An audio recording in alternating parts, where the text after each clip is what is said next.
sono Giorgia, sono una donna, sono una madre, sono italiana, sono cristiana. Non me lo toglierete. Non me lo toglierete. That is the one and only Giorgia Meloni, the populist prime minister of Italy, and the leftists at the New York Times are freaking out that she's about to change Europe. A bombshell report just came out showing that the Giorgia Meloni government has indeed reduced illegal immigration by over 60%, and the legacy media is panicking that Meloni is using that to lead a so-called far-right takeover of the entire continent of Europe. You're going to absolutely love this. Hey gang, it's me, Dr. Steve, your patron professor, here to help you stay sane in these insane times. If you haven't already done so, you know what to do. Make sure to smack that bell and subscribe button. Before we dive into things here, gang, I want to take a minute and share a real special opportunity with you to begin building your legacy through real estate. Now, according to data, 74% of millionaires in America have created their wealth through real estate, including, of course, President Trump. I've talked to so many of you who want to invest in real estate, but just don't know how. So I wanted to tell you about my good friend and Turley Talk sponsor, Jeff Rogowski. Now, Jeff owns, get this, he owns over $250 million worth of real estate across the country. And he's the one I personally go to for real estate advice. Jeff is leading a movement of Christian patriots who are on a mission to do real estate God's way so they can protect themselves against the economic destruction of Bidenomics and build a legacy for future generations.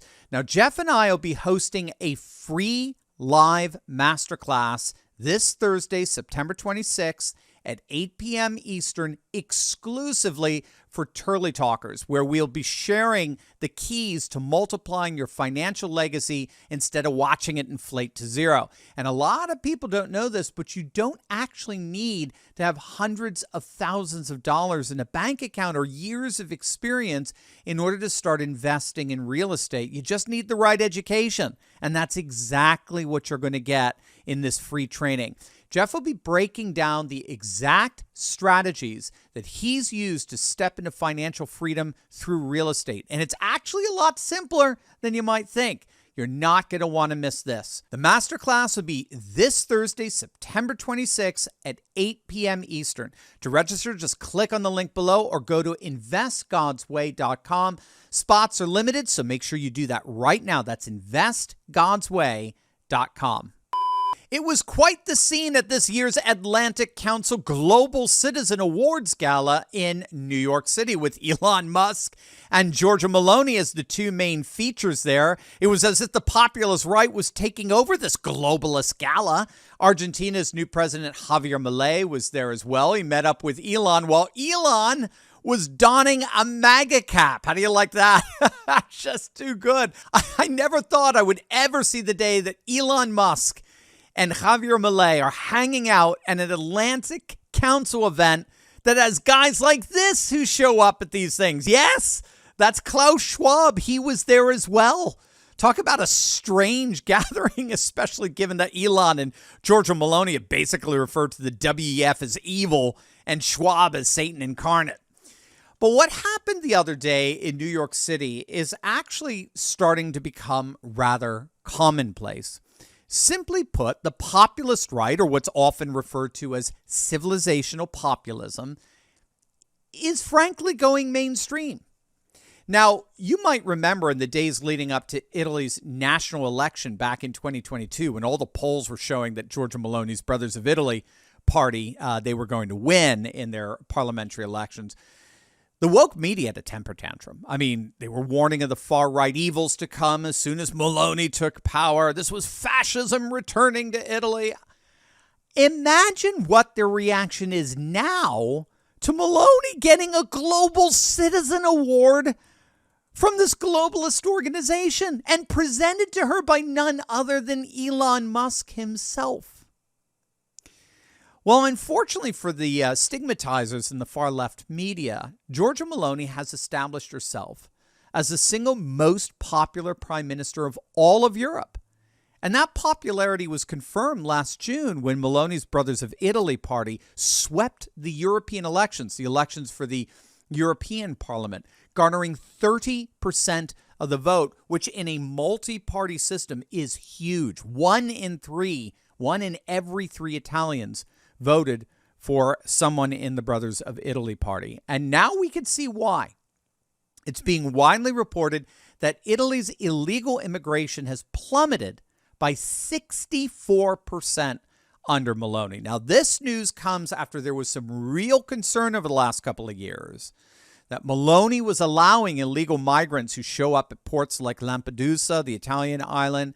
There were reports that she was basically kowtowing the bullies in Brussels, and she was allowing just wave after wave of illegal migrants to continue to come into Italy and by virtue of Italy into the continent as a whole. A lot of illegal migration into Europe comes by way of Italy, given the relative ease of access by water from northern Africa. Well, now it has been confirmed that whatever she may have been doing at the beginning of her administration in terms of cooperating with the bullies in Brussels, it is now confirmed that is over. According to the New York Post, Italy's level of illegal immigration has plunged 64% after Meloni cracked down hard on smugglers and worked with Italy's neighbors to stop the flow of migration. Italy's foreign minister, Antonio Tajani, said that her success shows that enforcing tough border policies is possible. It just takes hard work. I think someone has to tell Kamala that. She thinks you have to pass bills to enforce the border, apparently not recognizing that the laws are already in place. And as commander-in-chief, the chief enforcer of our nation's laws, the Biden administration already has that power. But that's just, well, we know. As far as Meloni is concerned, this is just the tip of the iceberg for her tenure as prime minister in shifting Italy way to the right. Politico reported just a few days back that Meloni's government is actually proposing, get this, chemical castration for pedophiles and rapists. Did you hear about this? It's fascinating. They formed a committee to create legislation on the use of androgen-blocking medications to treat violent sexual predators and pedophiles, and the legislation was approved by Italy's members of the parliament last week, which marked a significant step toward the legalization of chemical castration in the country. And it's all part of Meloni's efforts at restoring law and order in Italy after fears about spikes in crimes throughout the nation, which most attribute to the spike in illegal immigration. And again, we could just keep going. She's implemented a number of pro-life measures, a number of pro-traditional family measures. She's basically made it very difficult for same-sex couples to adopt children in Italy.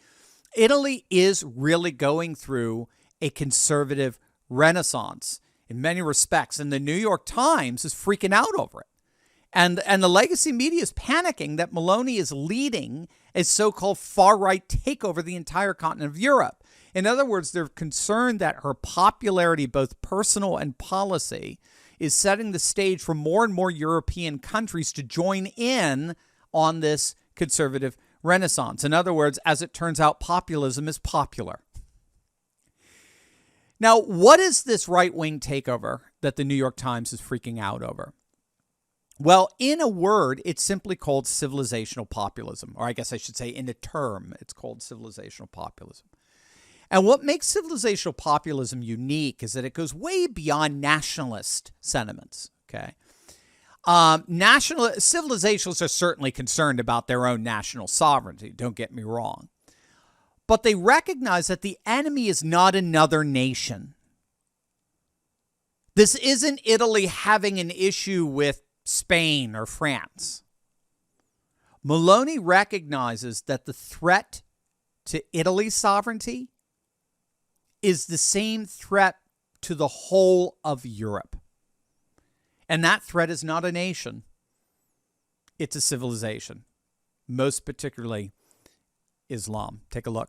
Io penso che ci sia un problema di compatibilità tra la cultura islamica o certa interpretazione della cultura islamica e i diritti e i valori della nostra civiltà. A me non sfugge che la gran parte dei centri culturali islamici in Italia sono finanziati dall'Arabia Saudita, e l'Arabia Saudita è una nazione che a casa sua applica la Sharia, e Sharia significa lapidazione per l'adulterio, pena di morte per apostasia, pena di morte per omosessualità. Credo che queste questioni vadano poste, che non vuol dire generalizzare sull'Islam, vuol dire porre il problema che c'è in atto un processo di islamizzazione dell'Europa che è molto distante dai valori della nostra. Now, if you're listening by way of our 20 million podcast downloads, what she just said there, in effect, was that there is a problem of compatibility between Islamic culture and values and the rights of Italian and European civilization, and that this incompatibility needs to be openly discussed and debated in their nation, respectfully, but openly.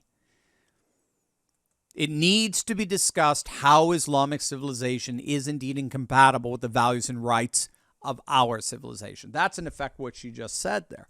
This is civilizational populism, that rhetoric there, that's civilizationalism. And it's spreading like wildfire all throughout Europe. This is what Trump is all about. The Trump and the MAGA movement. This is what my book, Fight, How Trump and the MAGA movement are changing the world.